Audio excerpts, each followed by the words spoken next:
Welcome back mga kalapatids. Maulan nga mga kalapatids, may bagyo si Karina. Yung mga ibon natin, mga gutom na. Ito ng pagkain nila mga kalapatids. Ilagay ko na rin to, kainan nila sa loob para makakain na sila. Ang oras na nga 5:30 pasado na ng hapon. Dahil na tayo nakapanik mga kalapatids. Nakunig pa tayo ng sauna. Ito na mga kalapatids, nakabang na sila.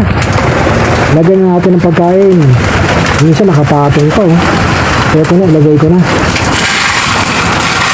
Tumuto ka na sila mga kalapatid.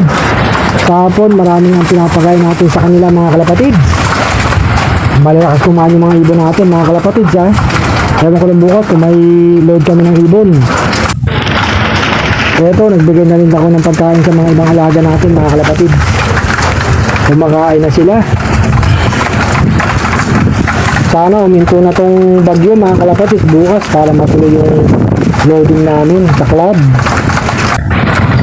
Sinakain ko na rin ang bagang ibon si Silbaut.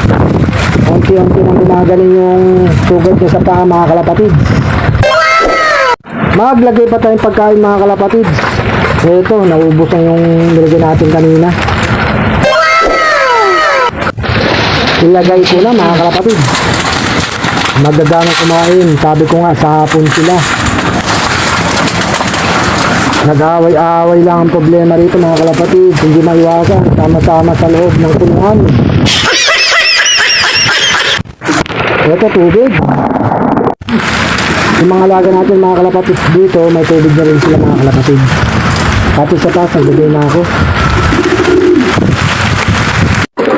Ito na yung mga ibon natin mga kalapatid. Tapos nang kumain.